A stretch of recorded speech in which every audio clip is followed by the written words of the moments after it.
മിശിഹായിൽ പ്രിയപ്പെട്ടവരെ, കഴിഞ്ഞ ദിവസത്തിൽ ഒരു യുവ സുഹൃത്തുമായി സംസാരിക്കുവാനിടയായപ്പോൾ അവനൊരു അനുഭവം പങ്കുവച്ചു. ഒരു ധ്യാനം വഴി മാനസാന്തരപ്പെട്ട് ഈശോയോട് ചേർന്ന് നിൽക്കാൻ ഓരോ ദിവസവും പരിശ്രമിക്കുന്ന ഒരു വ്യക്തിയാണ് ഇദ്ദേഹം. ആവേശത്തോടെ ഈശോയെക്കുറിച്ച് പഠിക്കാൻ ആഗ്രഹിക്കുന്ന ഒരാൾ, ഇടവകയോട് ചേർന്ന് നിൽക്കാൻ ഒരു യുവാവെന്ന നിലയിൽ ക്രിസ്തുവിനെക്കുറിച്ച് തീക്ഷ്ണതയുള്ളയാൾ. ഒരു ദിവസം പള്ളിയിലെ യുവജന പ്രസ്ഥാനം കൊണ്ടുവന്ന ഏതോ ഒരു ആശയത്തോട് വികാരിയച്ഛന് എതിർപ്പുണ്ടായി. അദ്ദേഹം അത് നന്നായി പ്രകടിപ്പിച്ചു എന്ന് വേണം കരുതാൻ. ആ പ്രസ്ഥാനത്തിൻ്റെ തലപ്പത്തുള്ളയാൾ അതോടെ അസ്വസ്ഥനായി. യുവജനങ്ങൾക്കിടയിൽ നേതാവ് അധിക്ഷേപിച്ചുള്ള വാക്കുകൾ വികാരിയച്ഛനെ കുറിച്ച് പറയാൻ തുടങ്ങി. അപ്പോൾ ഈ സുഹൃത്ത് നേതാവിനോട് സ്വകാര്യമായി പറഞ്ഞു, ചേട്ടാ, അത് വിട്ടുകള. എന്തൊക്കെയാണേലും നമ്മുടെ പ്രവർത്തനങ്ങളും കാര്യങ്ങളുമൊക്കെ ഇവിടെയുള്ളതിനെ നോക്കിയല്ലല്ലോ, മുകളിലുള്ള ക്രിസ്തുവിനെ നോക്കിയല്ലേ. ദേഷ്യം ഇരട്ടിച്ച നേതാവ് ഈ സുഹൃത്തിനോട് പറയാൻ തുടങ്ങി, നീ എത്ര നാളായി പള്ളിയിലൊക്കെ ആയിട്ട്? നീ കണ്ടതിനേക്കാൾ കൂടുതൽ അച്ഛന്മാരെയും ആളുകളെയും ഞാൻ കണ്ടിട്ടുണ്ട്. തിരിച്ചൊന്നും പറയാതെ വിഷമത്തോടെ ഈ സുഹൃത്ത് വീട്ടിലേക്ക് മടങ്ങി. സ്നേഹമുള്ളവരെ, കൈത്താക്കാലം 2ാം ഞായറാഴ്ചയായി ഇന്ന് തിരുസഭാ മാതാവ് വിചിന്തനത്തിനായി നൽകിയിരിക്കുന്ന വചനഭാഗം വിശുദ്ധ ലൂക്കായുടെ സുവിശേഷം 15-ാം അധ്യായം 11 മുതൽ 32 വരെയുള്ള തിരുവാക്യങ്ങളാണ്. ധൂർത്തപുത്രൻ്റെ ഉപമ നമ്മൾ കേട്ട് തഴമ്പിച്ച ഈശോ പറഞ്ഞ മനോഹരമായ കഥകളിൽ ഒന്നാണ്. അല്പമൊന്ന് മാറ്റി പറഞ്ഞാൽ നഷ്ടപ്പെട്ടു പോയ മകൻ്റെ കഥ. ദൂരെ നഷ്ടപ്പെട്ടു പോയ മകനെയാണ് ധൂർത്തപുത്രൻ എന്ന് പറയുന്നത്. അകത്ത് നഷ്ടപ്പെട്ട ഒരു മകനുണ്ട്.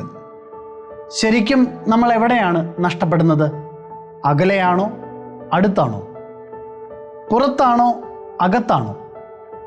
മുകളിൽ പറഞ്ഞ സംഭവത്തിൽ 2 വ്യക്തികളുണ്ട്. ഒരിക്കൽ ദൂരത്ത് പോയ വ്യക്തി, ഒരിക്കലും ദൂരത്ത് പോകാതെ അടുത്തു തന്നെയുള്ള വ്യക്തി. ഇവർ തമ്മിലുള്ള സാമ്യം 2 പേരും നഷ്ടപ്പെട്ടു എന്നുള്ളത് തന്നെയാണ്. ധൂർത്തപുത്രൻ അകലെ നഷ്ടപ്പെട്ട് സുബോധമുണ്ടായി തിരിച്ചു വന്നവനാണ്. അകലെ നഷ്ടപ്പെടുന്നവർ ജീവിതത്തിൽ ഏതെങ്കിലും അവസരത്തിൽ സുബോധം വീണ്ടെടുക്കാൻ സാധ്യതയുണ്ട്. കാരണം പലപ്പോഴും ജീവിതം അവരെ പലതും പഠിപ്പിക്കും. മിക്കപ്പോഴും തിരികെ ചെല്ലാനുള്ള എളിമ അവരുടെ ജീവിതാവസ്ഥയിൽ രൂപപ്പെടും.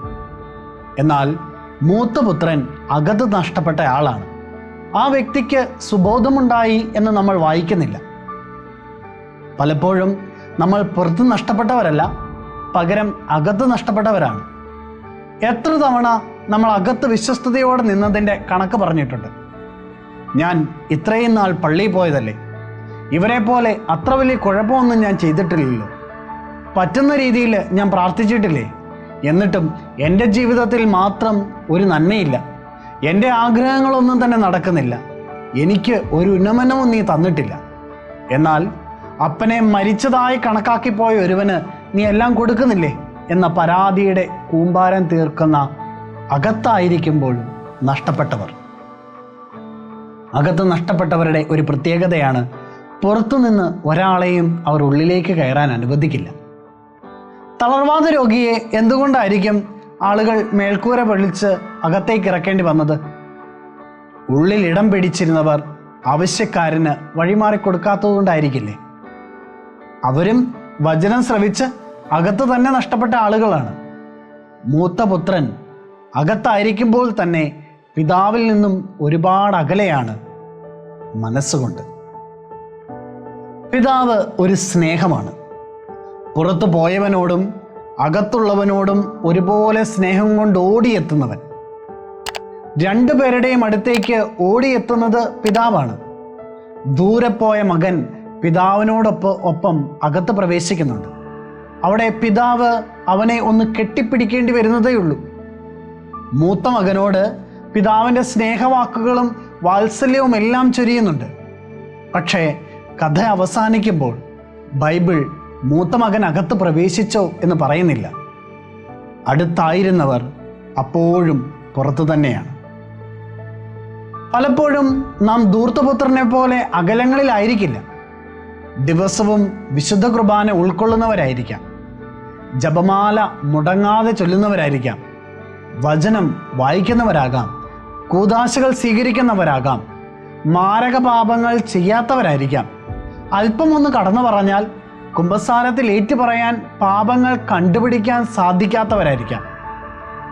പക്ഷേ പിതാവിൻ്റെ തുറവിയുള്ള സ്നേഹഹൃദയമില്ലെങ്കിൽ, മറ്റുള്ളവരുടെ തിരിച്ചുവരവിൽ സന്തോഷിക്കുന്നില്ലെങ്കിൽ, മറ്റുള്ളവർക്ക് ലഭിക്കുന്ന ആധ്യാത്മികവും ഭൗതികവുമായ നന്മകളിൽ അസൂയപ്പെടുന്നുണ്ടെങ്കിൽ നാമും അകത്ത് നഷ്ടപ്പെട്ടവർ തന്നെയാണ്. ആമേൻ.